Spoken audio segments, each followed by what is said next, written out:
Hey everyone, I'm Dan Gingiss, the Experience Maker, and I'm so happy to be here to help you celebrate National Customer Service Week along with my friends at PACE. All week long, we're going to go through the ways that we can create remarkable experiences at your business. And I'm going to give you some inspirational examples from lots of other industries and show you that you too can do this. How about we jump in? So we have been talking about the ways that we can create remarkable experiences, and we learned how to be witty and memorable. And then we talked about creating an immersive customer journey. Today, we're going to talk about adding the social elements to experiences that make them easily shareable, because sharing doesn't happen by accident. This is all part of my WISER methodology, which will make you wiser than the competition when it comes to customer experience. WISER, of course, stands for witty, immersive, shareable, extraordinary, and responsive. Now let's look at some of the background as to why shareable is so critical. You see, what used to be is that we could get on an airplane and just put on our headsets and zone out. And nobody talked to us, and nobody called us or texted us or bothered us in any way. Today, of course, airplanes are a little bit different, as everybody is connected and still able to use all of their devices. What this means is that there's no longer such a thing as an offline experience. And this is really important for all businesses, because anytime that a customer is doing business with you, all it takes is them to take out their phone and take a picture or a video, and an offline experience suddenly comes online. Now, I don't want you to be afraid of this. I don't want you to be sitting around saying, oh no, what if somebody takes a picture of this? I don't want them to share it. Instead, I want you to turn that thought completely around and say, how do we get more people to share? Everybody's had this experience where you can't help yourself. You reach into your pocket or your purse, you pull out your phone, you take a picture because you just have to share it with somebody. It might be your parents or your kids. It might be friends or colleagues at work, or it might be your favorite social media channel. Doesn't matter. This is all good for the business when we have people talking positively about us. So what does get shared? Well, people share either very positive experiences or very negative experiences. You know what they don't share? They don't share what my millennial friends call meh, or what my Gen Z kids call mid. Let me tell you about the perfectly average restaurant I went to last night. Said nobody ever. We only share really great experiences or terrible ones. So if you're going to create an experience that you want to have shared, which one are you going to pick?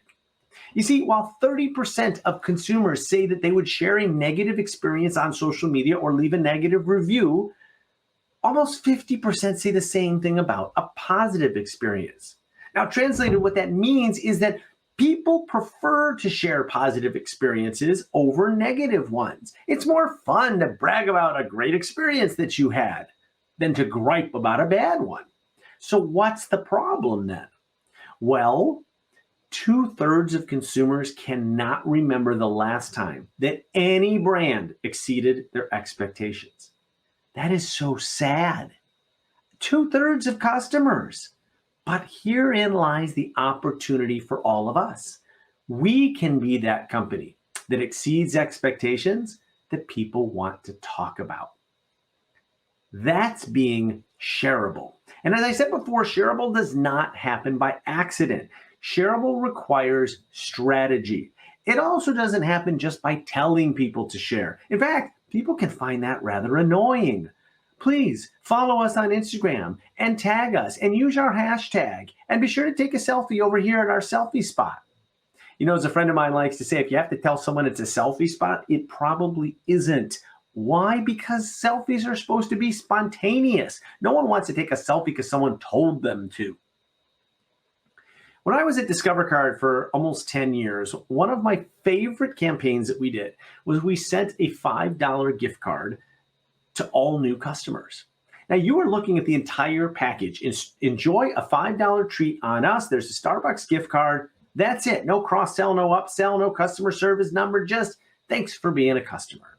Now, I got them to add one more thing because, after all, I was the head of digital experience and social media at the time. So I had them add a hashtag Discover Joy. Now, you'll note there's no Instagram or Facebook logo there. There's no follow us or tag us. There's just a hashtag. Somebody asked me, well, what if somebody doesn't know what to do with a hashtag? And I said, don't worry. Those are not the people we're talking to. The people who understand it will know what to do. Sure enough, we got thousands and thousands and thousands of posts, all showing pictures of the gift card that they got and thanking Discover for sending it to them. Now, let's keep in mind, folks, we sent people $5. This isn't exactly a life-changing gift. We just sent them a free cup of coffee, but it was unexpected and therefore shareable. After all, who doesn't like to get free stuff in the mail? Now, what happened next was even something that I did not predict. People started using the Starbucks gift cards and taking pictures of the drinks that they got for free and tagging Discover and using our hashtag again. That was absolutely amazing. You know, Starbucks itself is known for one of the most shareable coffee beverages in history, the Unicorn Frappuccino, of course. And why was this so shareable? Well, it was available only for a limited time. I believe it was 2 weeks. This created a huge sense of FOMO, fear of missing out. I got to get it before it's gone. And of course, it's a gorgeous looking drink. So it's Instagram ready. It's made for social media. So of course, people got it. And the first thing they did was take a picture of it. Starbucks, of course, got tons of shares, including this lady, who I love because she basically looks like the drink. And folks, I will admit, I am jealous of her hair. Absolutely stunning. Dippin' Dots is one of my favorite brands. I had the good fortune of speaking at their franchise convention this year. You may know Dippin' Dots as the ice cream of the future. And if you've ever had it, you know that the very first bite is super duper cold because the product is stored at sub-zero temperatures. So it sticks to your tongue. Now, rather than looking at this as maybe a fault of the product, Dippin' Dots leaned into it to have some fun. They created a campaign called Taste the Fun, and they encouraged people to share pictures of themselves with the Dippin' Dots stuck to their tongues. Franchises jumped in and created pictures. Customers jumped in and shared pictures. Now, one franchise might have gone a little bit overboard here, but I'm going to give them credit because you know what they were doing? They were being witty as well as shareable. Punk Post is one of my favorite companies and one that I use all the time with clients. If you want to send a thank you note or a birthday card or congratulations or anniversary card to somebody, go on to Punk Post's website or mobile app, type in their name and address and the message that you want to send to them. And then Punk Post hires an artist to hand draw the card for you. These cards are beautiful. Look at that envelope. Who doesn't open that envelope in their mailbox, right? Of course, everybody does. Now, the CEO of Punk Post told me that when people get Punk Post cards, they save them. They hang them up on their bulletin board at work so passersby can see them and ask about it. They hang them up at home on the refrigerator so they continue to remember who sent it to them. Do you think anybody does that when you send somebody a thank you email? No, they just delete it and move on. But Punk Post allows you to stand out and create a shareable experience. Now, not always a social media shareable experience, but certainly we like it when people talk about us with their friends and work colleagues. That's just as good. The cost of a Punk Post card is approximately that of a Hallmark card plus a stamp. It's not terribly priced at all. And I do not get any payment for sharing this. This is just truly a company that I really love using myself. Sipsmith is a British gin company that brought its product to the United States and wanted to get people to taste it. Now, if you've ever walked into a grocery store or a liquor store and been handed a little cup of liquor to taste, it's usually in this tiny plastic cup. They pour some clear liquid and they basically tell you to shoot it. Now, the problem is if you're like me and you haven't been in college in a while, that's not probably how you enjoy alcohol. It's a terrible way to taste a new product. So Sipsmith wanted to do something different. At a local Chicago festival, they had a pop-up tent. You walk in, the first thing that you see is this bartender dressed to the nines. He says, "What kind of tonic would you like with your gin and tonic?" Now, true fact, I used to be a bartender and I had no idea that there were different kinds of tonic. So he educated me. Turns out there's Indian tonic and citrus tonic and Mediterranean tonic, and they all have different flavor profiles. So I chose my tonic and I expected him to squeeze some lime in it because this is the easiest drink in the entire bar. But no, he sent me over to the garnish bar, which did have limes, but it had lemons and oranges and strawberries and cherries and rose petals and black peppercorn and herbs and spices. Tons of things that I had never thought of putting into a gin and tonic. In fact, I've done the math for you. There are over 1 billion combinations, that's billion with a B, of gin and tonics that you can make with the tonic and garnish choices. And you probably recognize by now that this is a very immersive experience because the customer is involved in creating the drink. So what made it shareable? The last stop, which was a place where we got to name our drink, write it on a little card, and take that cute little clip and clip it onto the beverage. I'm telling you, I watched everybody in this tent do the same thing. They clipped the sign onto the beverage, they put it down on the table, they pulled out their phone, took a picture of it, shared it to social media, and then took their first sip. By allowing them to name their own drink, they made it their own. It is completely personalized, and who doesn't want to share a new creation that they made themselves? When my son turned 15, he asked to go to Fleming's Steakhouse for his birthday dinner because he has very good taste. Now, I have to tell you, it is very difficult to impress a customer experience expert. But when we walked in and the maitre d' handed him a birthday card signed by the staff, I was suitably impressed. But what was interesting about it is that it created not an expectation, but I would say an anticipation of what might happen next. In fact, it was my younger daughter who said, if they gave him a birthday card, I'll bet they're going to do something special after dinner.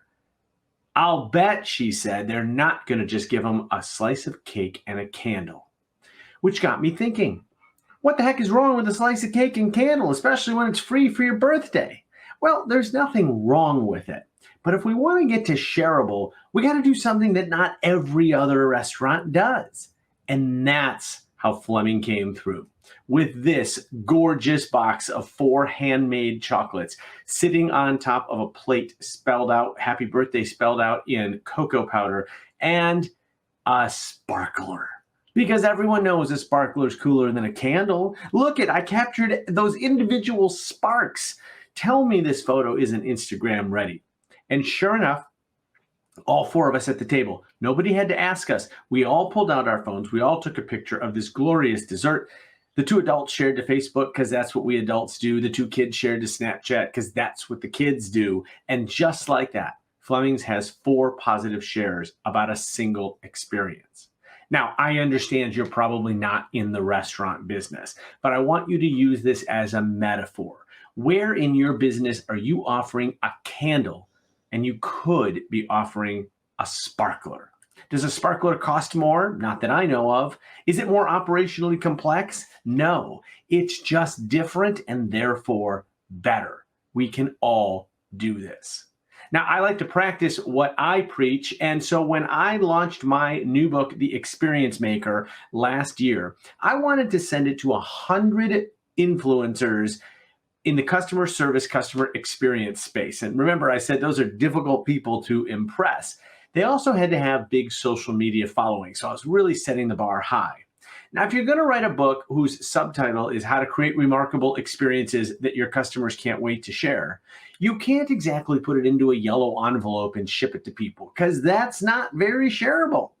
So what could we do?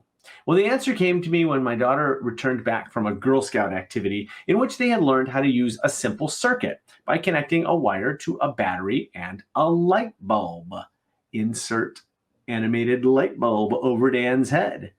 What if, I thought, what if we could put a real working light bulb into 100 copies of my book?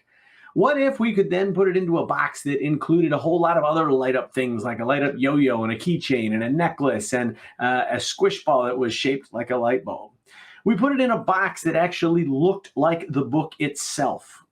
And shockingly, people shared over and over again. They even made GIFs Like this guy. Another guy made a 30-second video using his 360-degree camera, taking pictures of my book from all angles and having a sign underneath that said, "Buy Dan's book." You can't buy that kind of marketing. And all because we decided to do something a little bit different. Now, you're probably wondering how much it costs to put a real working light bulb into the front of a book. Turns out it's about $1.25. And the most expensive part? Buying pizza for the Girl Scouts, because of course I hired them to help. Of course, I mentioned before that Starbucks had the most famous and shareable coffee drink in history. But of course, the most famous and shareable drink in history is going to go to Coca-Cola and their massively successful Share a Coke campaign, in which they put thousands of names on bottles. And people started looking in the supermarket shelves and the convenience store shelves for their own name, for their friend's name. I remember going and trying to find somebody, everybody's name on my team at work, and trying to take an individual selfie with each one of them. This was an unbelievably shareable campaign. And a lot of it comes down to the fact that it has to do with people's names. We all like to hear the sound of our name. We all like to see our name in print. So you too have opportunities to be shareable. You just have to know where to look.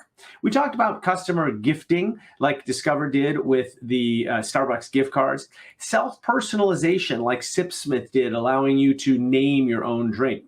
Surpassing expectations. This is about the little things that are just a bit better. So maybe the expectation was a slice of cake and a candle, but man, nobody expected that sparkler.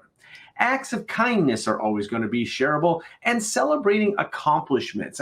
Start with the accomplishments of your customer, but also you might also talk about some accomplishments that you've done together. Maybe you've worked a year together on a project, or you've hit certain milestones. Those are also great things to share, and that your customers will share as well.